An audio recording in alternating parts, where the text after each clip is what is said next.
বিসিরায় শিশু হাসপাতাল লাগোয়া জাল ওষুধের কারবার। হাসপাতাল লাগোয়া দোকানে বিক্রি মেয়াদ উত্তীর্ণ ওষুধ সংরক্ষণের নিয়ম না মানার অভিযোগ। অনিয়মের খোঁজে রাজ্যের ড্রাগ কন্ট্রোলের হানা।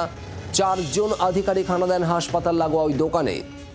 হাসপাতাল লাগোয়া ওই ওষুধের দোকানের ফার্মাসিস্টের লাইসেন্স বাতিল করা হয়েছে।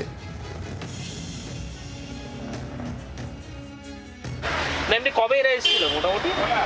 বলছি গত সপ্তাহে কোন দিন এসেছিল সেটা বলতে পারবো না। গত সপ্তাহে? গত সপ্তাহে এসেছিল। সে কি করলো ওরা, কি দেখলেন আপনারা?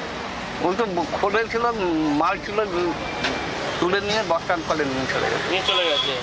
বাস ওইটুকু দেখেছি।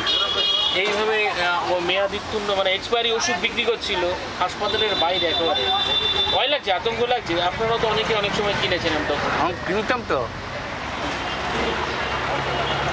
ওষুধ এখন হাত ভেঙে গেছে আমার। হ্যাঁ, গেলে তো নিতাম ওষুধ। রাজ্যে জাল ওষুধের শিকড় কত পর্যন্ত পৌঁছেছে তা নিয়ে ইতিমধ্যে তদন্ত করছে রাজ্যের ড্রাগ কন্ট্রোল। আর এবার বলা যায়, একেবারে বলা হয় এক্সপায়ারি যে মেডিসিন, সেই মেডিসিন বিক্রি করা হচ্ছিল বিসিরায় যে শিশু হাসপাতাল রয়েছে, সেই শিশু হাসপাতালের ঠিক একেবারে উল্টো পাশে একটি ওষুধের দোকানে মেয়াদ উত্তীর্ণ ওষুধ বিক্রি করা হচ্ছিল, তেমনই অভিযোগ পায় রাজ্যের ড্রাগ কন্ট্রোল। আর তারপরেই 4 জন ইন্সপেক্টর তারা ইতিমধ্যেই হানা দেন এই একেবারে আমার পিছনে যে ওষুধের দোকান রয়েছে এই দোকানে হানা দেন, এবং সেখানে এসে দেখেন ওষুধ সংরক্ষণের যে ব্যবস্থাপনা, সেই ব্যবস্থাপনায় গলদ রয়েছে।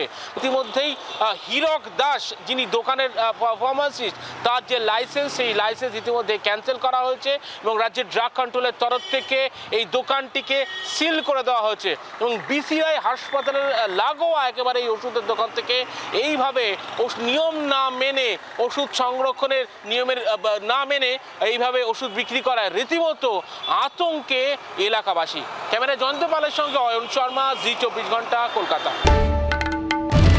বাংলার আওয়াজ, বাঙালির আবেগ, জি24 ঘন্টা।